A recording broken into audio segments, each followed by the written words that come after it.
Radio J. Jusqu'à 22h, c'est Classico. Steve Nadjar. Un mois à présent sur le mercato d'hiver, on commence avec le Paris Saint-Germain pour terminer cette partie parisienne. Le PSG qui cherche toujours à recruter Malcolm, le Zénith Saint-Pétersbourg,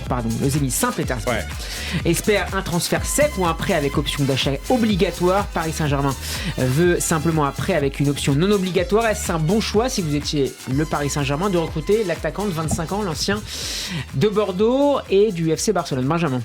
Je sais même pas quoi te dire. J'ai même pas envie de répondre à cette question. C'est un transfert qui me déprime d'avance. Je ne vois pas l'intérêt. Je vois pas où il va jouer. Je vois pas qui va venir challenger. C'est un joueur qui, on le présente comme le successeur de Pablo Sarabia. D'accord, donc lui-même Pablo Sarabia, il a jamais été intéressant dans son rôle de remplacement et de second couteau, si je peux dire ça. Donc je ne vois pas l'intérêt d'avoir laissé partir Sarabia pour faire venir Malcolm, qui n'a à mon avis jamais confirmé quoi que ce soit depuis ce qu'on a vu à Bordeaux, à Barcelone, ça a été un fantôme. Il est bon aux Zénith. Bon, tant mieux pour lui. Je ne comprends toujours pas la direction qu'on veut donner à ce mercato. Je vois pas l'intérêt. Alors tu vas m'expliquer, comme tu es plus intelligent que moi, tu vas m'expliquer l'intérêt de ce transfert. Je vois pas ce que ça va apporter. Alexis Jean-Philippe Bouchard. Sarabia, pour moi, ça a été un échec. Là, je suis pas un pro défenseur de Malcolm et fondamentalement, ça change pas l'histoire du PSG. Non, on n'est pas là pour le transfert du siècle. Mais simplement, dans la logique, c'est un joueur de percussion qui changera de Sarabia, des joueurs espagnols qui sont un peu au milieu de terrain et qui essaient de se faire des passes et qui n'y arrivent pas. Donc voilà, l'intérêt c'est d'avoir un joueur de percussion sur le côté qui puisse rentrer et qui peut jouer à la fois au milieu sur un côté ou devant pour remplacer justement une des trois stars, un peu comme Ekitike, alors remplacer. Pas pour avoir le poste titulaire, mais pour pouvoir jouer à un certain niveau. C'est un mec qui a quand même été vendu au Zénith 40 millions. Ah oui, et que Barça a acheté 40 millions. Qu'il soit surcoté, ça je dis pas le contraire. Il y a un potentiel dans le joueur. Après, c'est pas le transfert du siècle, c'est pas ça qui change la phase de la saison du PSG. Jean-Philippe Bouchard sur Malcolm. C'est gentil de venir l'exfiltrer de l'hiver russe et au moment où il va le plus souffrir, mais franchement, on voit pas bien. Il n'y a pas de valeur ajoutée ?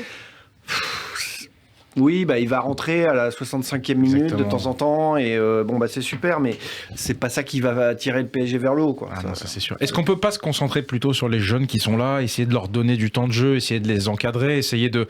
Encore une fois, c'est pas a priori avec ces jeunes que tu vas gagner avec des champions. Mais Steve, mais je te respecte beaucoup parce que tu es le présentateur de cette émission. Mais excuse-moi, regarde des joueurs comme, et je reviens encore en arrière, mais c'est intéressant quand même sur la direction sportive du Paris Saint-Germain. Quand tu regardes des joueurs comme Diaby et Nkunku qui nous ont quittés il y a un petit moment quand même, j'oublie son nom, l'attaquant du Paris Saint-Germain. Non, alors comment on n'en parle même pas, qui est aujourd'hui à Rennes et qui était à Lens l'année dernière. Kalimundo. Merci. Tu vois, mais est-ce que, excuse-moi, regarde, typiquement c'est un très bon exemple. Est-ce que c'est mieux d'aller chercher Malcolm ou est-ce que c'est mieux de ne pas vendre Kalimundo et de le garder au Paris Saint-Germain? Réponds à cette question. Excuse-moi, je ne vois pas l'intérêt de ramener un joueur, de le surpayer parce que Malcolm va être payé 500-600 000 euros par mois environ.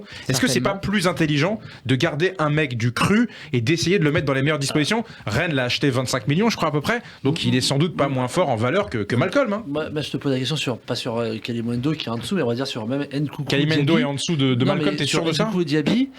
Non mais déjà c'est pas le même poste. Nkunku c'est devenu un top joueur. Mais est-ce que il coûte 70 millions aujourd'hui, hein. Attends, même 100 presque. Nkunku m'impressionne. Mais est-ce que à Paris il aurait pu faire ce qu'il a fait à Leipzig? Je suis pas sûr. Mais ça interroge ce que tu dis du coup. Pourquoi par exemple? Pourquoi? Mais tu joues pas avec quand tu auras des matchs, t'as le temps de te mettre en place. C'est l'avantage de ces clubs là de milieu de tableau, Leipzig c'est la Ligue des Champions tous les ans. De ces clubs de ces petites villes où il n'y a pas de pression.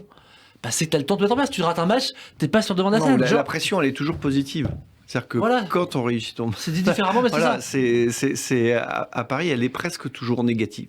Oui, et ça, c'est compliqué à gérer. Jean-Philippe Bouchard, l'autre grand transfert du jour, c'est l'arrivée a priori au Bayern Munich de João Cancelo. Il a passé sa visite médicale cet après-midi, prêt par Manchester City avec une option d'achat pour le Bayern Munich de 70 millions d'euros. C'est un bon choix, c'est un transfert surprise, personne ne l'attendait réellement.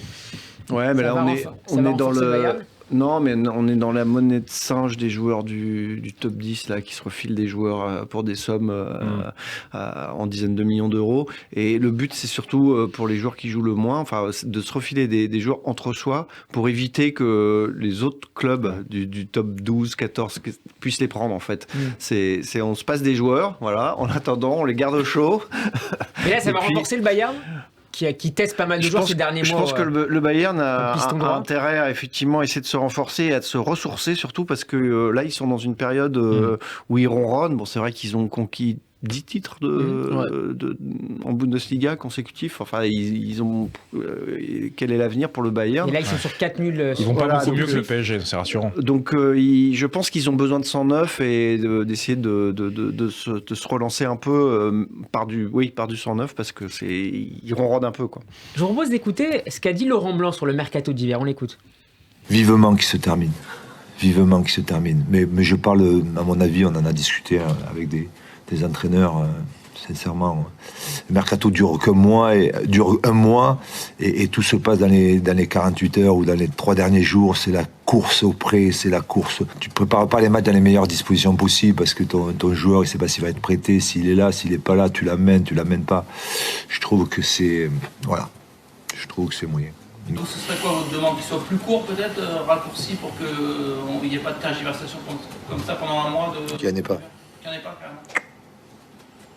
Ou alors faire en sorte, dans un mois de la saison, peut-être le mois de janvier, permettre à tous les clubs de prendre 1 ou 2 joueurs. Mais là, c'est la course au club qui a les moyens. Pourquoi, à votre avis, on fait un mercato d'hiver ? Pourquoi ? Justement, pour certains clubs... Allez, c'est une des raisons. La volonté de faire marcher aussi un certain business, peut-être aussi. Je vois que vous avez fait une bonne analyse. Jean-Philippe Bouchard, Benjamin, vous partagez le... Non, mais juste sur la question que tu posais tout à l'heure sur qui aimerait faire un livre, ce serait sympa, un bon livre de Laurent Blanc où il dit des choses et tout, ce serait assez intéressant. Vous avez déjà tenté ça, Jean-Philippe Bouchard ? Pendant sa période... Ouais, non, mais Laurent Blanc, il a été approché plusieurs fois. Le problème, c'est que lui, il voulait un club avant de faire un livre.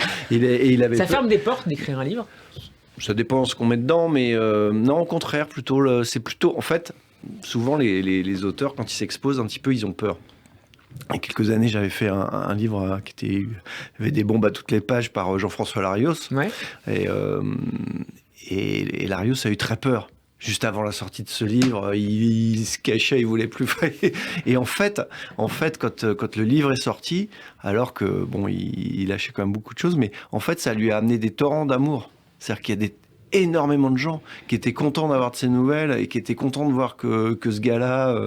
Mais il y avait moins d'enjeux en matière professionnelle qu'avec un Laurent Blanc qui cherchait un club. Il jouait pas à sa carrière, effectivement. C'est sûr que quelqu'un qui cherche un club et qui se met à tout balancer, c'est compliqué. C'est évidemment. Moi, en ce moment, on parle avec des gens qui vont nous raconter les coulisses du foot, les recrutements, en fait, le boulot d'agent et tout ça. Ouais.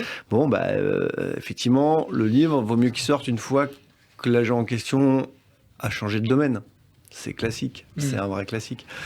Un mot sur les 2 autres transferts du jour importants dans le championnat de France. Delors à Nantes, Mofi qui arrive à Nice, c'est confirmé. C'est intéressant.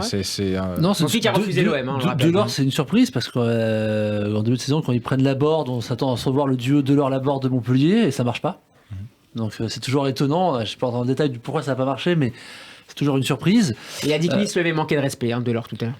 Oui, parce que je pense que par rapport aux promesses qui ont été faites quand ils l'ont recruté, tout n'a pas été tenu et du coup il y a des déceptions. Mais après, est-ce que lui a répondu aux attentes aussi ? C'est toujours pareil. Moi je trouve que c'est un écosystème, donc c'est autant le club qui doit donner que le joueur qui doit répondre. Et in fine, quand ça marche pas, il y a toujours la faute des deux quelque part. Donc dommage pour Delors, mais Delors reste une valeur sûre et c'est très bien pour Nantes. De l'avoir. Jean-Philippe Bouchard, pardon, je rebondis surtout pour la Juve. Sur ce que disait Alexis sur l'écosystème, les coulisses du sport, mais à travers la question de l'écosystème, les questions de soft power aussi, notamment dans le cadre du Paris Saint-Germain, mais aussi les investissements américains, chinois. C'est des sujets sur lesquels il y a une demande que vous alors là, percevez comme une demande intéressante. Pour le coup, elle est encore plus petite que les livres sur la tactique et voilà. Là, effectivement, on a une petite part de l'édition qui va se consacrer à la géopolitique du football. Il y a des livres qui sont sortis beaucoup là, avant la Coupe du Monde. Ça a été fait, mais ça concerne en général, pour le coup, des petites maisons, pour le coup, et c'est des petites ventes. Il y a petites ventes. Qu'est-ce que ça veut dire pour nos auditeurs ? C'est on va dire autour ou en dessous de 2000 exemplaires. D'accord. Voilà. Alors, on peut faire une... C'est rentable ? On peut faire une économie, on peut avoir un livre qui ne perd pas d'argent, pas beaucoup, enfin voilà, qui va être acheté par des universitaires ou des aficionados, oui, mais à condition que l'auteur soit mal payé ou très mal, voilà, qu'il n'y ait pas de 30 pages. Et, voilà, c'est un petit business, ouais.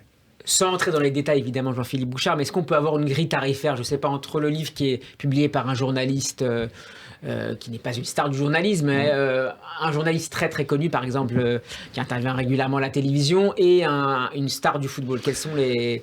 Alors déjà, les livres de journalistes, en général, ça ne marche pas très bien, surtout s'ils racontent leur carrière, leur point de vue. Non, mais s'ils font une biographie d'un joueur... Un journaliste qui fait un livre sur un sujet ou pour interroger un joueur, là, ça peut déjà marcher un peu plus, mais c'est le joueur qui fait vendre le livre, c'est pas le journaliste. Ouais. Les journalistes font pas tellement vendre les livres, c'est un peu considéré comme de l'entre-soi et ça intéresse pas beaucoup les gens. Donc par contre, on peut utiliser la plume d'un journaliste, effectivement, pour débriefer un joueur et faire une autobiographie. Et Domenech, c'était Vincent Duluc, je crois, qui avait travaillé avec lui. Alors Domenech, je crois qu'il avait écrit beaucoup tout seul. Après, ça a été réécrit par un professionnel, mais je ne crois pas que ce soit Vincent. Voilà, des champions, on va dire, qui sont débriefés par des journalistes. Oui, parce que chacun son métier, en fait. On sait bien. Et là, nous, on est transparent là-dessus parce que on sait bien qu'un footballeur ou un tennisman, n'a pas fait profession d'écrire. Et à quelques exceptions près, c'est assez rare. Mais vous n'avez pas répondu sur la grille tarifaire. Combien peut demander un journaliste, un joueur de foot, un entraîneur quand il signe chez Solar ? Tout dépend de l'ambition qu'on va avoir pour le livre. Je sais que quand Arsène Wenger a signé, mais avec un éditeur français, mais pour les droits monde de son livre, c'est-à-dire pour un livre qui allait être publié surtout en Angleterre, et c'est là qu'il a le plus marché, on est allé jusqu'au 1 million d'euros à peu près. Voilà. Donc là, mais c'est la fourchette très, très, très haute. Hein, et on parle de plusieurs dizaines, centaines de milliers d'exemplaires vendus en Angleterre. Beaucoup moins en France. Mais voilà. Donc là, on est dans une sorte de sommet. Voilà. Sinon, ça peut être zéro. C'est-à-dire quand dans l'édition, le principe est le droit d'auteur. C'est-à-dire que chaque auteur va toucher... un pourcentage du prix du livre, sur chaque livre vendu. C'est entre 6 et 10% à peu près ? Voilà, autour de 10% à peu près. Donc si le livre est à 20 €, ça lui fait 2 € par livre vendu. Ça, c'est le principe de base. À cela s'ajoute une habitude dans l'édition qui est la valeur, c'est-à-dire qu'on donne une avance, que les auteurs remboursent jamais, mais qu'on donne une avance sur ce qu'on espère des ventes. En disant, on va la couvrir et puis après, on va gagner beaucoup d'argent. Mais donc, on peut partir de ce principe-là, de dire, voilà, il n'y a pas d'avance, il n'y a pas d'avaloir, mais il y a le droit d'auteur, il y a ces 10% qui vont faire le succès. Et moi, je dis, on préfère rémunérer le succès que la promesse du succès. Voilà. Donc là, vous parliez du cas Wenger. Si vous deviez signer un entraîneur, par exemple, avec l'idée d'obtenir les droits monde, plus intéressant peut-être que Deschamps, Zidane ferait beaucoup plus vendre. Alors, Zidane a déjà fait un livre qui ne s'est pas si bien vendu que ça. Et sans doute pour une raison... Quand il était joueur, non, avec Dan Frank, c'est ça, vous parlez de celui-là ? Oui, exactement.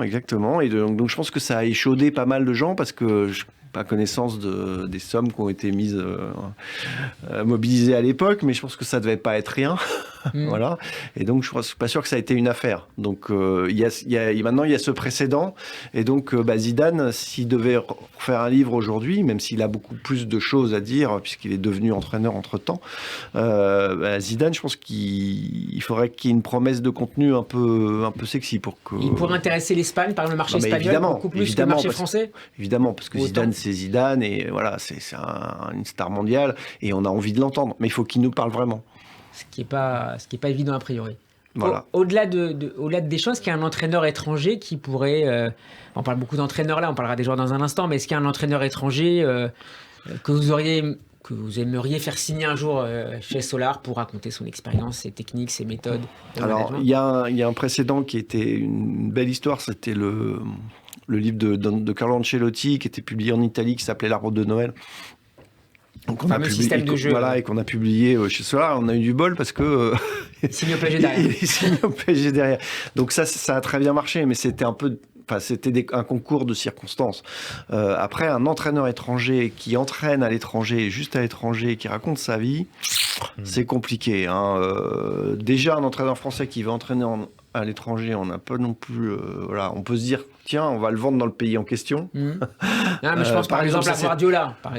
Ouais, Guardiola, s'il avait un héritage technique à transmettre, je pense que oui, ça pourrait marcher, évidemment. Mais là, on serait dans un système où il y aurait un éditeur anglais ou espagnol qui était en contact avec lui et qui proposerait le livre à la traduction dans tous les pays du monde. Ouais, Guardiola, ça marcherait. Rudy Garcia, qui partait de la France pour aller à Rome, ça n'a pas tellement marché. Puis en Arabie Saoudite maintenant.